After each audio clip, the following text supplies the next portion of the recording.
வெளிமாநில பதிவு எண் கொண்ட ஆம்னி பேருந்துகளை இயக்க தடை விதிக்கப்பட்ட தடை இன்று முதல் அமல்படுத்தப்படுவதாக தெரிவிக்கப்பட்டிருக்கிறது. கூடுதல் விவரங்களை செய்தியாளர் மாணிக்கம் வழங்க கேட்கலாம். மாணிக்கம், வணக்கம். இது குறித்தான விவரங்கள்.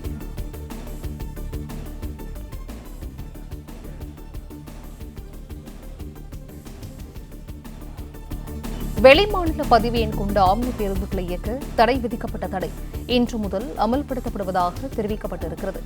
தடையை மீறி வெளிமாநில பதிவு எண் கொண்ட ஆம்னி பேருந்துகளை இயக்கினால் சட்டப்படி சிறைப்பிடித்து அபராதம் விதிக்கப்பட வாய்ப்பிருப்பதாகவும் தெரிவிக்கப்பட்டிருக்கிறது.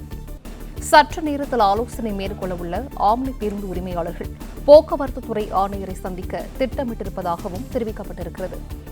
மாணிக்கம், இது குறித்தான விவரங்களை பதிவு செய்யலாம். வெளிமாநில பதிவெண் கொண்ட ஆம்னி பேருந்துகள் இயங்குவதற்கு இன்று முதல் தமிழ்நாட்டில் விதிக்கப்பட்ட தடையானது அமலுக்கு வருகிறது. இதனை அடுத்து ஆம்னி பேருந்துகள் வெளிமாநில பதிவெண் கொண்ட 500க்கும் மேற்பட்ட ஆம்னி பேருந்துகள் இன்று தமிழகத்தில் இயக்கப்படாது என்ற ஒரு அறிவிப்பை ஆம்னி பேருந்து உரிமையாளர்கள் சங்கமானது அறிவித்திருக்கிறது.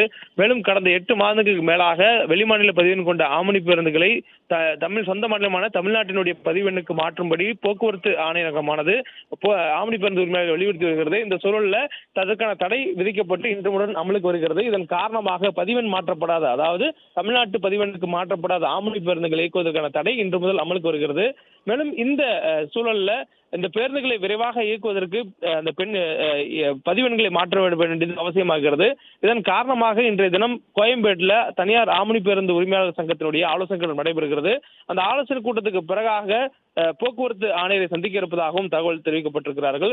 குறிப்பாக இன்று நடைபெறக்கூடிய இந்த ஆலோசனை கூட்டத்தில் 500க்கும் மேற்பட்ட ஆம்னி பேருந்துகளுடைய பதிவெண்கள் தமிழ்நாடு எண்ணுக்கு மாற்றப்பட வேண்டியிருப்பதனால அதற்கான சிறப்பு ஏற்பாடாக ஒரு சிறப்பு முகாம் அமைத்து தருவது அல்லது ஒற்றை சாளர முறையில் அனைத்து பேருந்துகளையும் ஒரே இடத்தில் அதனுடைய பதிவெண்களை தமிழ்நாட்டினுடைய பதிவெண்களுக்கு மாற்றிக்கொள்ளும்படியான ஒரு சிறப்பு ஏற்பாடை ஒரு முறை என்ற அடிப்படையில் ஏற்படுத்தி தருவதற்கான ஒரு கோரிக்கையை போக்குவரத்து ஆணையரை சந்தித்து ஆம்னி பேருந்து உரிமையாளர் சங்கத்தினர் வைக்கிறப்பதாக ஒரு தகவல் வெளியாகி இருக்கிறது. மேலும் அவர்களுக்கு ஏற்கனவே அதிக கால அவகாசம் கொடுக்கப்பட்டதால் கூடுதல் கால அவகாசம் வழங்கப்படாது என்பதனை போக்குவரத்து துறை உறுதியாக சொன்னதை அடுத்து இந்த முறையை வலியுறுத்துவதற்காக ஆம்னி பேருந்து உரிமையாளர் சங்கமானது முடிவெடுத்திருப்பதாக ஒரு தகவல் கிடைக்கப்பட்டிருக்கிறது. விவரங்களை வழங்கியமைக்கு நன்றி மாணிக்கம்.